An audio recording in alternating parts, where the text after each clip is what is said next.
I'm going to promote the book, and it talks about power up, about really powering up in your mind. You know, sometimes you say, oh, you power down on your phone, but you power up in terms of really getting to the end. And it talked about he had a disease that he suffered with for 26 years, psoriasis, that was also part of rheumatoid arthritis. I mean, always pain, but he never complained. He was always an encourager, but he outlines the story. So when I hear people going through things, and this is just a gift that I have because I read so many books, I will tell people, I say, you need to get such and such book.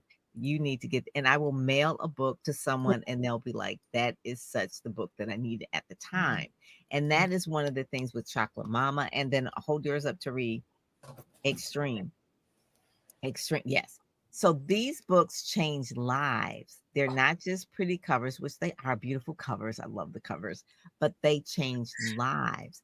And when you sit still to read versus like watching or listening to a podcast, and of course, I want people to listen to the podcast, but when you sit still and read it, it can also just spur other ideas for you that you wouldn't have any other way. So let's talk a little bit of the background of writing the first book, Karen, and then I'm going to hear Tari tell her story about her first book, because Tari was like, I don't have time to do a book. I can't. It's just too much.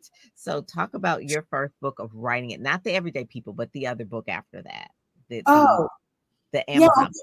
I think you said it. Each book has definitely been a part of where I am on this journey.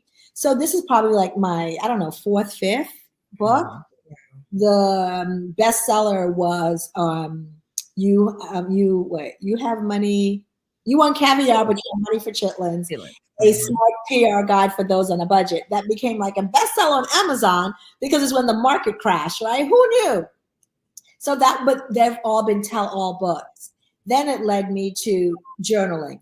So this is about journaling, my book. This is about writing things down, but also being an active part of life. So what yoga, meditation, Reiki, and being in wellness has taught me is like, I like to sit still and I just like to watch and listen. So as you converse with me, I am literally listening. I'm not scrolling. I'm taking you all in.